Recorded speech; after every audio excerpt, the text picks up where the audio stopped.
Queridos irmãos, eu os cumprimento com a paz do Senhor Jesus.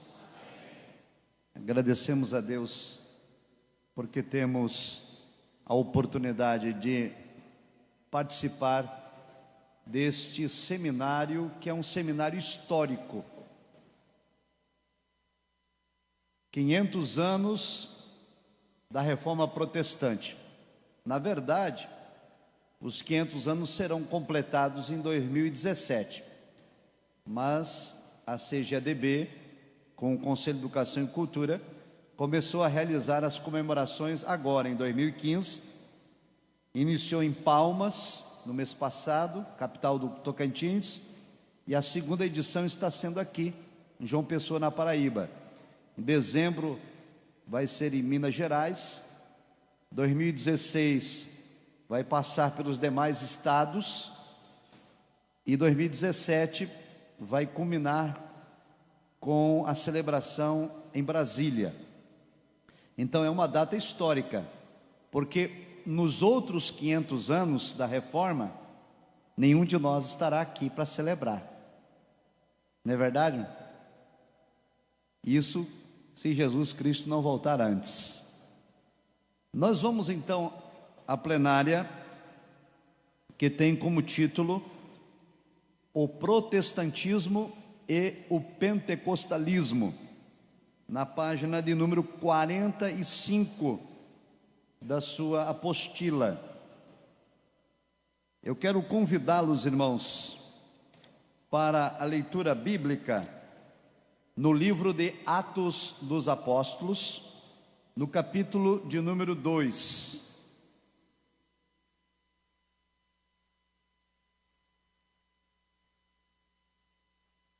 Atos dos Apóstolos, capítulo de número 2. Convido a bondade dos irmãos, em referência à palavra, para ficarem em pé. Capítulo de número 2, versículos de 1 a 4.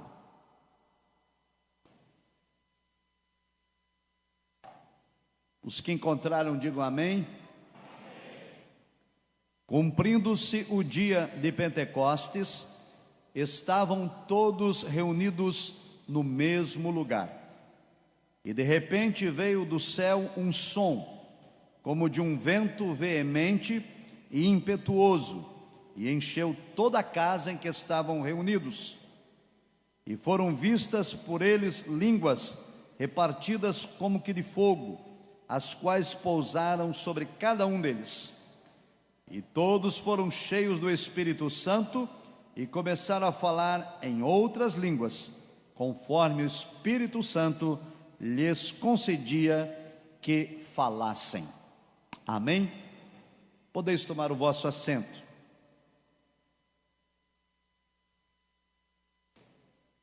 Queridos, o que nós vamos fazer nesta plenária é buscar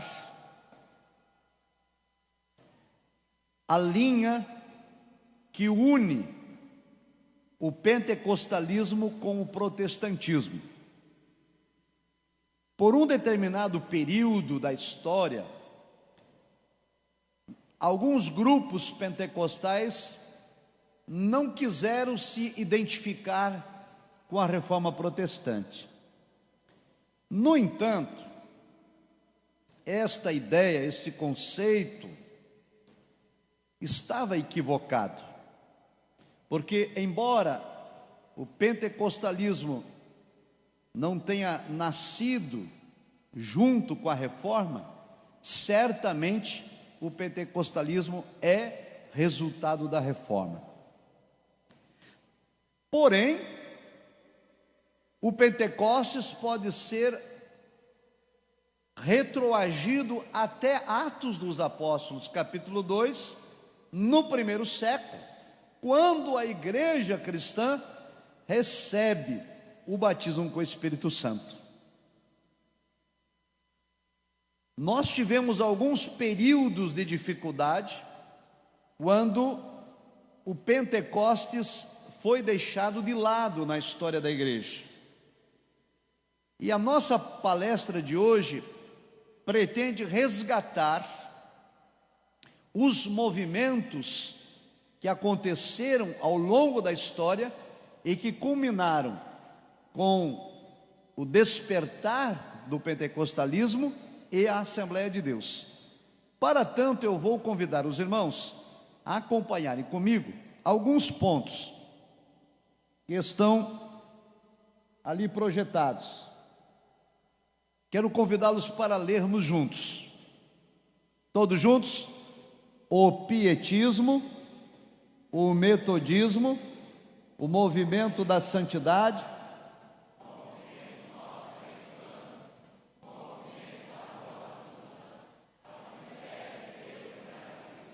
então vamos lá de novo.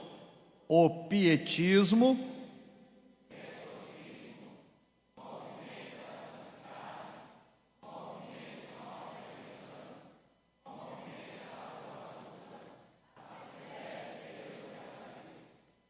muito obrigado. Esses movimentos não são todos os movimentos que aconteceram na história que nós vamos abordar, até porque o tempo não permite.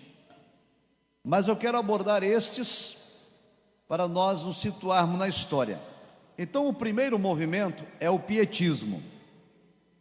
O pietismo é um movimento que acontece depois da Reforma Protestante. 58 anos depois que Martinho Lutero faz a Reforma Protestante, surge esse movimento do pietismo. Onde ele surge? Na Alemanha. Um pastor alemão da igreja luterana, chamado Philipp Jacob Spener, ele está insatisfeito com a liturgia do culto luterano. A liturgia do culto luterano na Alemanha tinha se tornado muito racional. E o pastor Philipp desejava que a igreja luterana da Alemanha fosse uma igreja avivada, uma igreja despertada, e não uma igreja morta. Então ele lançou uma obra, lançou um livro chamado Pia Desideria. Repita assim: Pia Desideria, que quer dizer desejos piedosos. Desejos piedosos é de onde vem a palavra pietismo. Quais eram os desejos piedosos desta obra lançada pelo pastor Philipp, pastor alemão da igreja luterana? A ideia era o seguinte: mudar a liturgia da igreja, tornar a liturgia avivada, espiritualizada, colocar a palavra de Deus como centro da liturgia do culto. Ele tinha a intenção de que não fosse um culto formal, mas que houvesse liberdade na igreja, para que a palavra de Deus pudesse ser estudada. Ele não conseguiu fazer isso dentro da igreja, então ele começou a reunir grupos de estudo bíblico na casa dele. Ele reunia os irmãos em círculo, abria a palavra de Deus num determinado texto pré-escolhido, fazia a leitura e ali os irmãos discutiam aquele texto, um modelo de estudo bíblico. E esse movimento pietista, ele começa a mudar um pouco a liturgia da igreja luterana na Alemanha.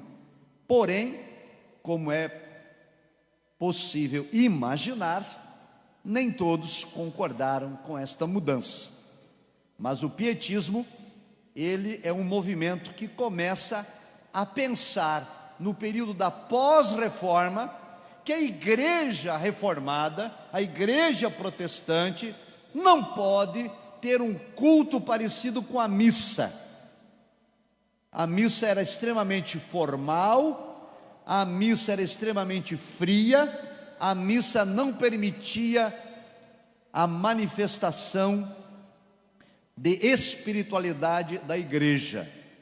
E a igreja luterana na Alemanha estava seguindo de perto o modelo da missa, e o movimento pietista vem, entre outras coisas, propor que a palavra de Deus deve ser ensinada, introduzir o modelo litúrgico da igreja primitiva, que o cristianismo deveria viver de modo prático e não teórico, que todo o serviço da igreja deveria redundar para a glória de Deus, que era necessário uma reforma teológica e que era necessário usar a pregação da palavra de Deus não como uma homilia de exaltação do pregador, não para uma demonstração de conhecimento bíblico do pregador. A pregação não poderia ser um meio de autopromoção do pregador, do seu conhecimento do grego, do seu conhecimento do hebraico, do seu conhecimento hermenêutico. Mas o pastor Philip dizia o seguinte: a pregação tem que ser um instrumento para a salvação das almas. Amém? Então o movimento pietista na Alemanha começa a tentar mudar a igreja após reforma, tentar espiritualizar a igreja após reforma. Passam então um período de 200 anos depois do movimento pietista na Alemanha, e vai surgir um outro movimento agora na Inglaterra. Esse movimento na Inglaterra será chamado de metodismo. O metodismo, ele nasce com John Wesley. John Wesley, ele estuda na universidade, e lá na universidade, ele começa a reunir os seus colegas universitários nos intervalos das aulas para seguir o modelo do pietismo, estudar a Bíblia de modo sistemático. Ele reúne os seus colegas, eles têm um texto bíblico previamente escolhido, faz-se a leitura daquele texto bíblico, discute-se aquele texto bíblico, fazem orações, consagram as suas vidas e praticam o jejum.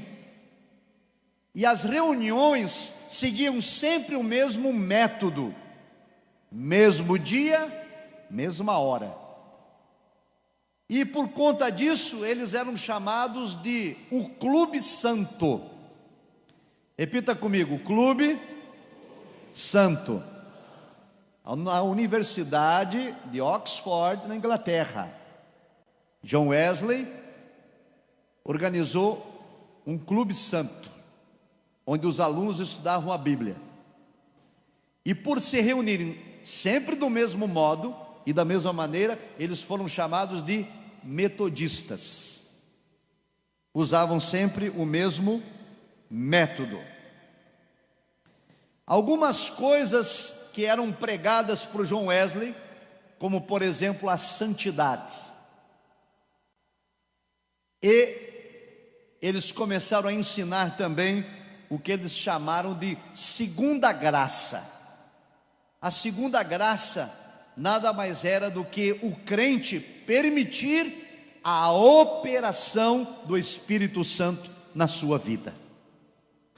E um dos teólogos do metodismo, chamado John Flatter, é ele quem vai usar o termo batismo no Espírito Santo. E o movimento metodista, então, vai também contribuir para o surgimento do Pentecoste anos depois.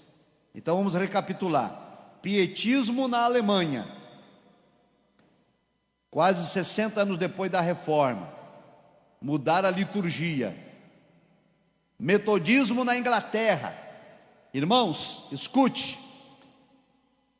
John Wesley, com seu estudo bíblico, com a pregação da santidade e com a espiritualização da igreja na Inglaterra, sabe o que aconteceu na Inglaterra? O avivamento promovido por John Wesley na Inglaterra transformou aquele país. A Inglaterra estava envolta em corrupção, em desmandos, em falcatruas, e através do movimento metodista, que trouxe avivamento espiritual para a Inglaterra, Deus mudou a história daquele país.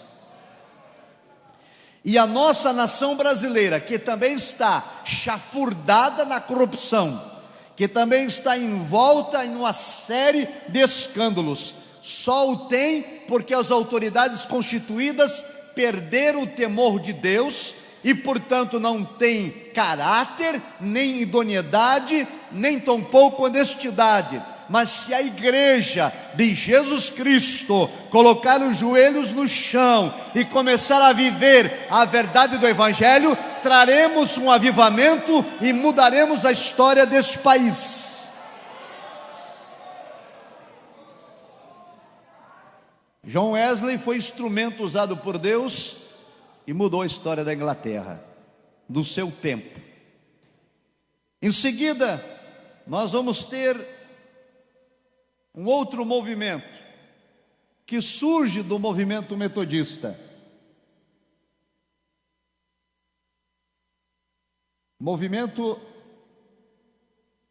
norte-americano.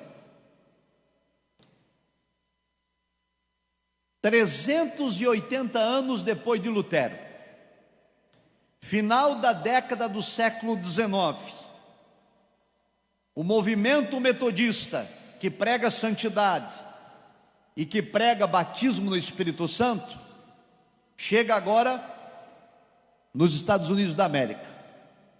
Então vamos lembrar: pietismo na Alemanha, metodismo na Inglaterra, e agora movimento norte-americano. Alguns pregadores se destacam nesse período, no final da década do século XIX. Alguns pregadores, irmãos, já ouviram falar. Moody. Quem já ouviu falar de Moody? Moody é um pregador desse tempo. Também Charles Finney é um pregador dessa época. E vai aparecer um nome muito importante também para o movimento pentecostal: Benjamin Irving. Benjamin Irving, ele começa a falar um termo que é usado até hoje: batismo de fogo. E Benjamin Irving, ele cria igrejas, associações com o seguinte nome: Santidade Batizada com Fogo. E os Estados Unidos da América são inflamados pelo movimento do batismo de fogo, que era o batismo no Espírito Santo. Então os irmãos estão percebendo que está acontecendo um movimento dentro da reforma. Vamos recapitular para ficar bem claro. A reforma foi idealizada por Martinho Lutero, a igreja saiu do catolicismo, a igreja se reestruturou, mas passado a reforma, a igreja queria voltar para o período apostólico, quando o Espírito Santo conduzia a igreja. O pietismo tem essa tentativa na Alemanha, o metodismo na Inglaterra e agora o movimento norte-americano. O movimento de santidade, movimento de busca do batismo com o Espírito Santo. E agora eu quero me deter um pouquinho mais e contar com a atenção dos irmãos para aquilo que é mais conhecido, que é esse movimento aqui, movimento da Rua Azusa. Então vamos começar a história. Em 1900, um pregador metodista chamado Charles Fox Parham. Esse pregador metodista, ele inaugura um colégio bíblico chamado Colégio Bíblico Bethel, no estado de Kansas, nos Estados Unidos. Escute bem, o que é que Parham ensina no seminário teológico em Kansas? A mensagem dele é quaternária. A mensagem bíblica e teológica de Parham é quaternária. Ele ensina aos seus alunos aquilo que vai ser slogan da Assembleia de Deus, usado até o dia de hoje. E muitos assembleanos não sabem de onde nós tiramos esse slogan, que está aqui inclusive no altar, nesta faixa de celebração de 100 anos da igreja em João Pessoa. Sabe o que Paulo ensinava? Ele ensinava doutrina da salvação, soteriologia, Jesus Cristo salva. Ele ensinava doutrina da cura divina, Jesus Cristo cura. Ele ensinava a doutrina da glossolalia, que é batismo com o Espírito Santo, Jesus batiza com o Espírito Santo. E Parham ensinava, Cristo voltará em breve. E sabe qual é a mensagem quaternária da Assembleia de Deus? Nasceu lá em 1900, no Instituto Bíblico Bethel, ministrado pelo pastor Parham, que era um pastor metodista. Jesus Cristo salva, cura, batiza com o Espírito Santo e em breve voltará. Em 31 de dezembro daquele ano de 1900, escute só, foi no seminário teológico, lendo a Bíblia, estudando a Bíblia, Parham dizia, Jesus Cristo salva e cura e batiza com o Espírito Santo. Só que ele não era batizado, nem ele, nem os alunos, mas estava escrito na Bíblia, e eles acreditavam. No dia 31 de dezembro daquele ano, eles fizeram um culto de vigília, lá no seminário, e naquele culto de vigília, Jesus batizou com o Espírito Santo. Então muita gente que torce o nariz para a teologia não conhece história, porque todos os homens que foram levantados por Deus eram teólogos. John Wycliffe, teólogo. John Hus, teólogo. Jerônimo de Savonarola, teólogo. Lutero, teólogo. João Calvino, teólogo. Zwinglio, teólogo. Armínio, teólogo. Gunnar Vingre, teólogo, bacharel em teologia. Pela graça de Deus, estou presidindo o Conselho de Educação e Cultura da CGADB, e aqui estão alguns de meus companheiros que integram esse conselho. E a nossa proposta é mostrar à igreja que na verdade a teologia sempre esteve presente na contribuição de resgatar o verdadeiro e genuíno Evangelho de Jesus Cristo. E foi no seminário teológico bíblico em Kansas que Jesus batizou com o Espírito Santo o diretor do colégio, Parham, e seus alunos. Mas há alguns outros fatos que vão acontecer depois desse batismo. Pastor Parham vai abrir um colégio bíblico, um seminário teológico no Texas. E lá no Texas ele vai ter um aluno que vai ser muito importante para a história do Pentecostes. Esse aluno chama-se William Seymour. O batismo aconteceu no dia 31. A primeira aluna foi Agnes Osman, quem foi batizada. E a esse movimento do batismo com o Espírito Santo dentro do seminário bíblico, eles chamaram de fé apostólica e ainda de chuva seródia. Foi Parham quem disse. Esse movimento é fé apostólica, que está escrito na Bíblia. O seminarista tem que estudar a Bíblia e viver a Bíblia. Amém? A teologia só não produz resultado quando o estudante despreza o que estuda. Tem que estudar a palavra, viver a palavra. Então apareceu um aluno novo lá na escola no Texas, Simon. Mas Simon não pode ser aluno. Sabe por que não pode? Porque havia racismo naquela época. E Simon é negro. E olha que mais. Ele é um ex-garçom. E ele é cego de um olho. E ele não pode assistir, ele não pode entrar no seminário. Ele conversou com Parham. E Parham disse: não pode entrar por conta da cultura racista, mas pode assistir a aula do lado de fora.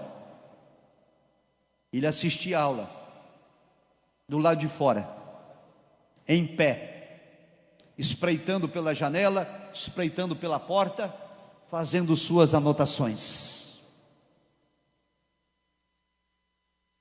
É desejo de aprender, né, irmãos?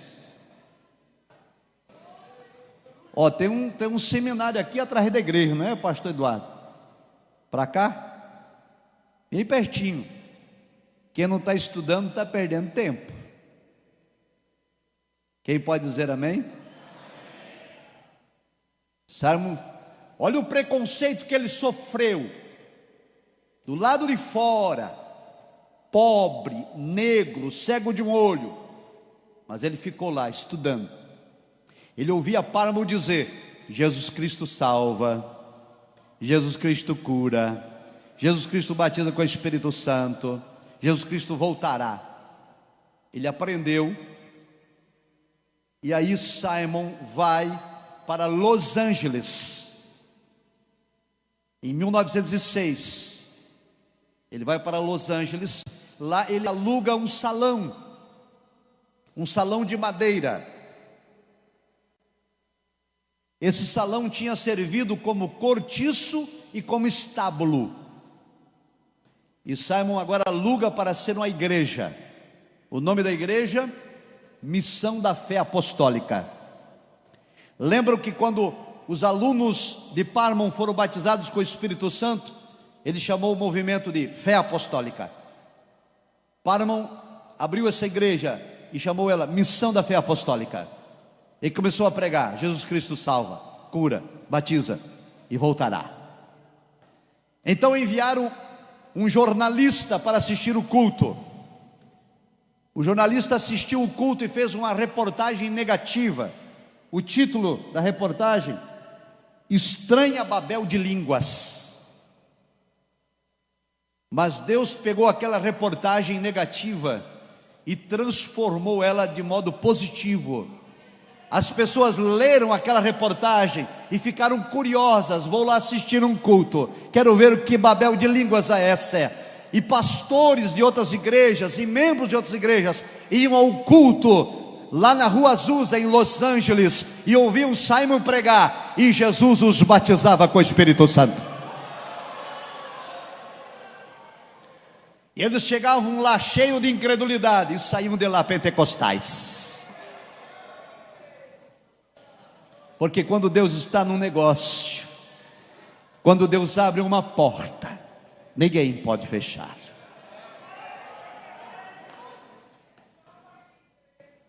Em Los Angeles, o movimento da fé apostólica se expandiu para os Estados Unidos e para a Europa.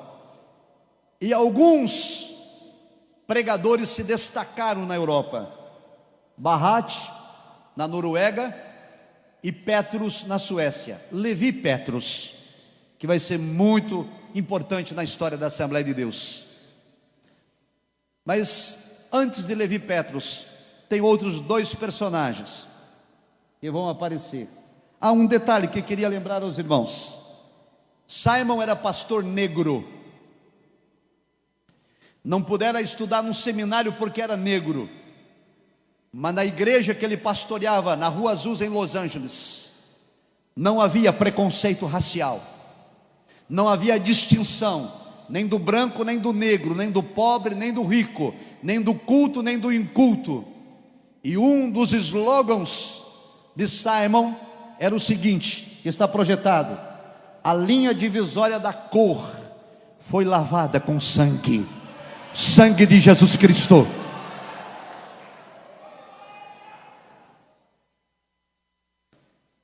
Voltemos então a dois personagens que nós conhecemos muito. Daniel Berg.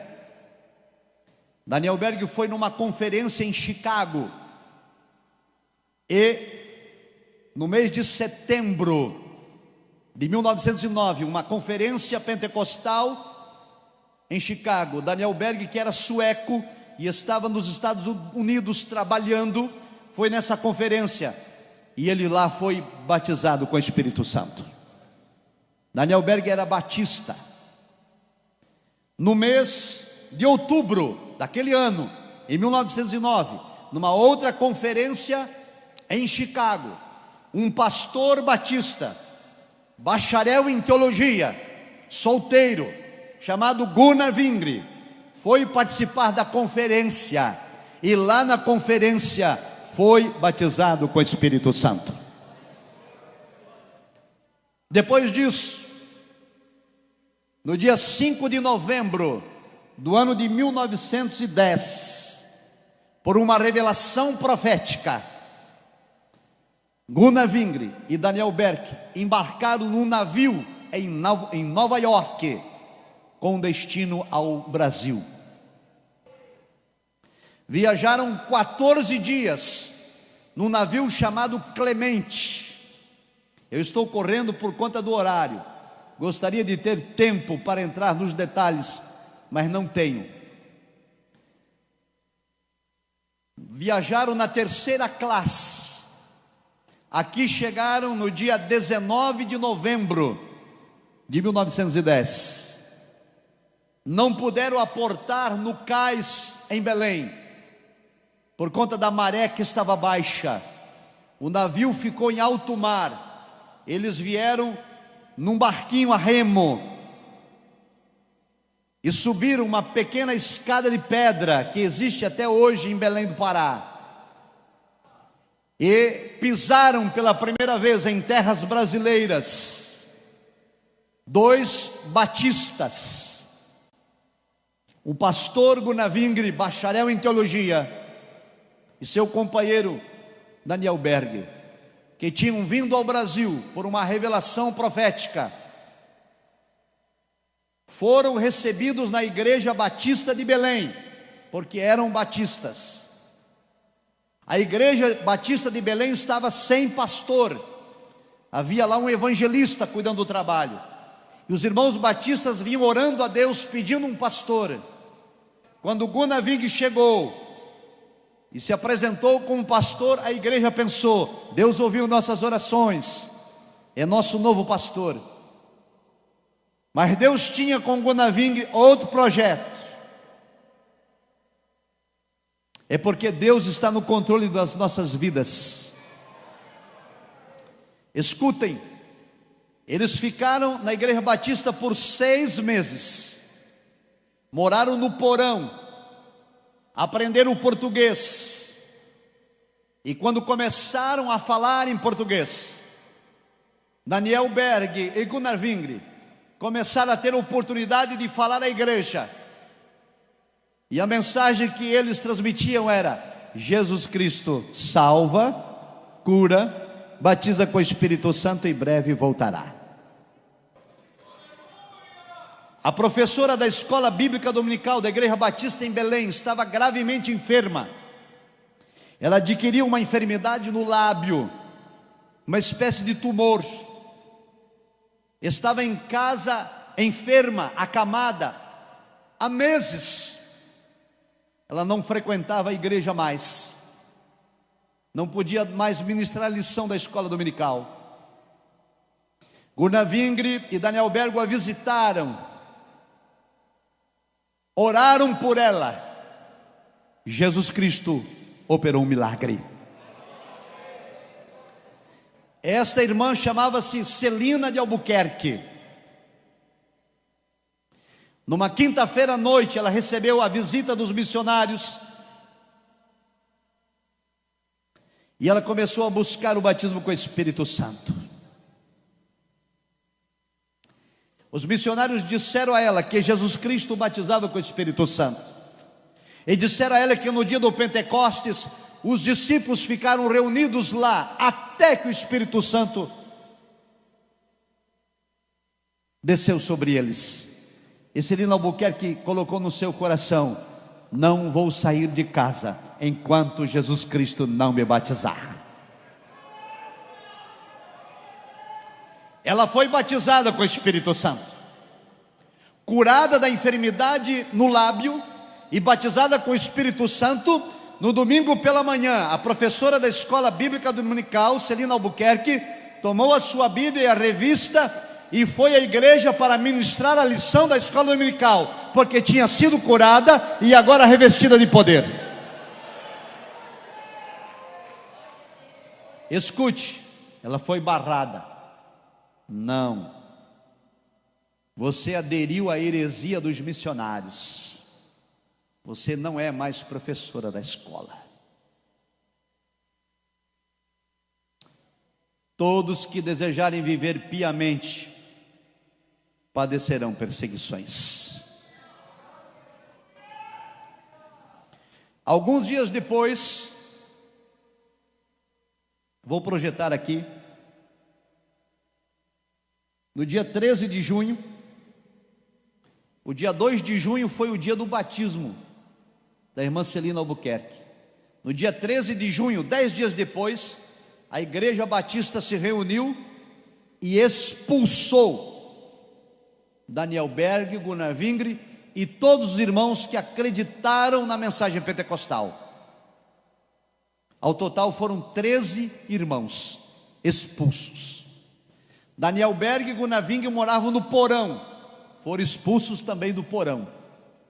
Ficaram na Rua da Amargura. Quando os missionários estavam agora sem eira e nem beira, depois de 6 meses no Brasil, a irmã Celina Albuquerque, que tinha sido curada e batizada com o Espírito Santo, conversou com o esposo e disseram aos missionários: a partir de hoje, vocês são hóspedes em nossa casa, e a nossa casa será ponto de pregação do Evangelho.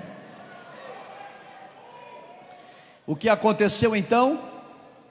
Na rua Siqueira Mendes, que era a residência da irmã Celina Albuquerque, no dia 18 de junho de 1911, fundou a Missão da Fé Apostólica, primeiro nome de nossa igreja. De onde Gunnar Vingre e Daniel Berg tiraram essa ideia? Lembram de Parman? Lá em 1900, quando o batismo do Espírito Santo chegou, no dia 31 de dezembro, eles disseram: isso aqui é movimento da fé apostólica. Lembra de Simon, o pastor negro que abriu a igreja na Rua Azusa em Los Angeles? Ele deu o nome de Missão da Fé Apostólica. Gunnar Vingre e Daniel Berg, quando foram expulsos da igreja batista e foram residir na casa da irmã Celina Albuquerque, no dia 18 de junho, inauguraram a Missão da Fé Apostólica. E somente no dia 11 de janeiro de 1918, oficialmente a igreja foi registrada como Assembleia de Deus. É por isso que até o dia de hoje se diz Assembleia de Deus de Missão. Que missão é essa? Da fé apostólica. Qual é a missão da fé apostólica? É que nós cremos no Pentecostes, que Jesus Cristo salva, cura e batiza com o Espírito Santo.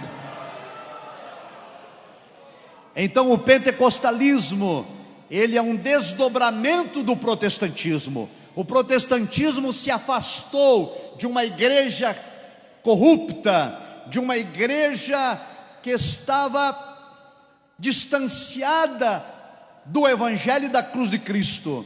Martinho Lutero rompeu com o Papa, Martinho Lutero rompeu com a igreja romana, e o pentecostalismo vem fazer uma reforma dentro do protestantismo, que além de romper com a corrupção, além de romper com as heresias, o pentecostalismo voltou aos princípios da igreja primitiva, quando o Espírito Santo de Deus controla e dirige a igreja. Então, para recordar, 58 anos depois da reforma, na Alemanha, o movimento pietista com o pastor Philipp. Depois, passado 200 anos, na Inglaterra, Deus levanta John Wesley. John Wesley era o 15º filho de uma família. Os irmãos que conhecem a história, John Wesley era criança quando a casa em que ele morava pegou fogo, e ele estava dormindo. O pai conseguiu, e a mãe com a criada, tirar todos os filhos da casa, exceto John Wesley. O pai e a mãe tentaram entrar na casa para tirar ele de lá, não conseguiram. Então o pai de John Wesley, que era pastor, dobrou os seus joelhos naquela madrugada com a família em volta e clamou a Deus pela vida de John Wesley. De repente um vizinho viu o pequeno John Wesley com 4 ou 5 anos de idade, parado no andar superior na janela da casa. Fizeram uma escada humana e tiraram John Wesley das chamas.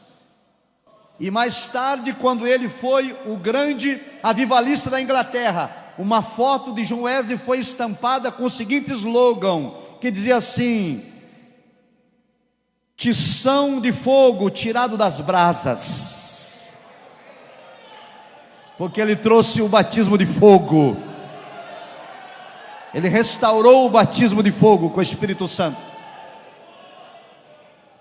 Existem, é claro, algumas questões teológicas com a expressão batismo de fogo, mas não é a proposta dessa plenária. É resgatar só a história, como ela aconteceu, sem entrar em questões teológicas. O fato é, meus irmãos, que eu e você somos sim herança da reforma protestante, e eu e você somos também herança do movimento pentecostal, e cabe a mim e a você manter esse legado. A herança da reforma é de que a Bíblia Sagrada é a autoridade suprema. Como vimos hoje à tarde aqui com o pastor Gesiel Padilha, somente a Escritura, somente Cristo, somente a fé,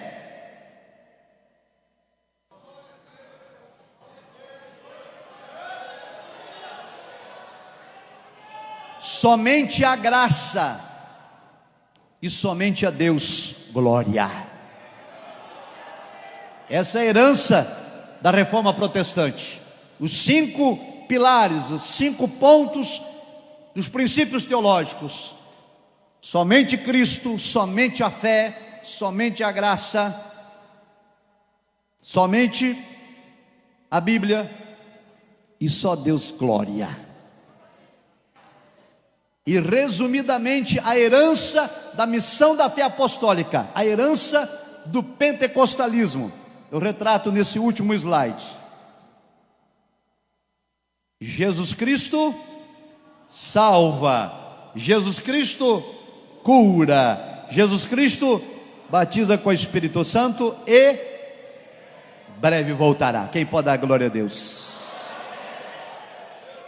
Resumidamente, lamentavelmente o tempo é muito exíguo, mas há tantas histórias belíssimas, há tantos testemunhos maravilhosos por trás de todos estes movimentos, que nós passaríamos uma noite toda nos deliciando, degustando do poder de Deus, das maravilhas de Deus na vida de homens e mulheres que no passado pagaram o preço para que a mensagem pentecostal chegasse a mim, chegasse a você.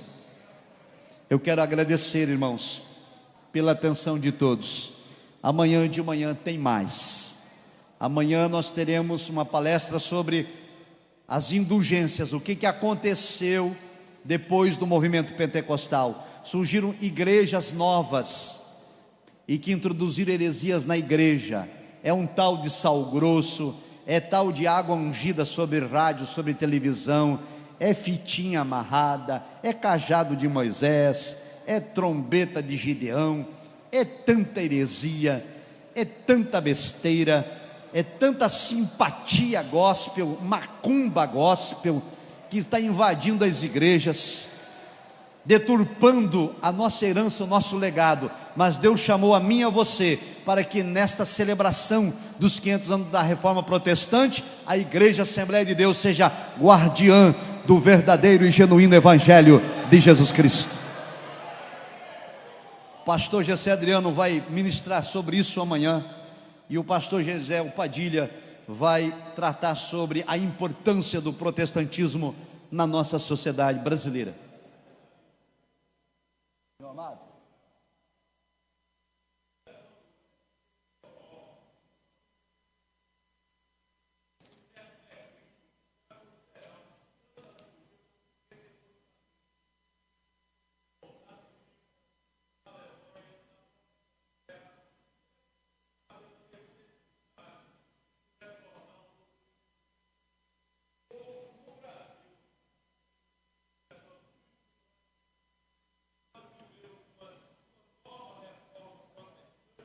com certeza.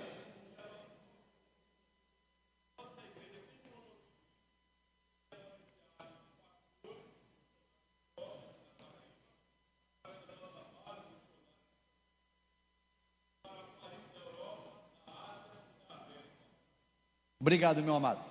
Amados, esta é a proposta desse seminário de celebração: conscientizar a igreja brasileira de que nós precisamos resgatar a história da reforma, de que nós precisamos de um novo avivamento, de um novo despertamento, de uma nova reforma na igreja, para não deixar esse legado cair por terra. Quem concorda diz amém. Permitam, irmãos, só fazer uma divulgação. Tem um livro de minha autoria chamado Ministério Pastoral, Conflitos e Alegrias na Missão de Servir. Ele está disponível aos irmãos ali na saída do templo por R$20. Olha só, o que eu trato nesse livro: como que acontece a chamada ministerial, como eu sei que fui chamado, como que eu entendo se fui chamado para ser pastor, para ser cantor, para ser diácono, como isso acontece, como diferenciar dons ministeriais de dons espirituais. Quando eu estou na obra, como que eu administro os conflitos que acontecem com a minha família e a igreja, a esposa de pastor com a igreja, os filhos de pastor com a igreja, como que eu resolvo os problemas que acontecem entre os irmãos.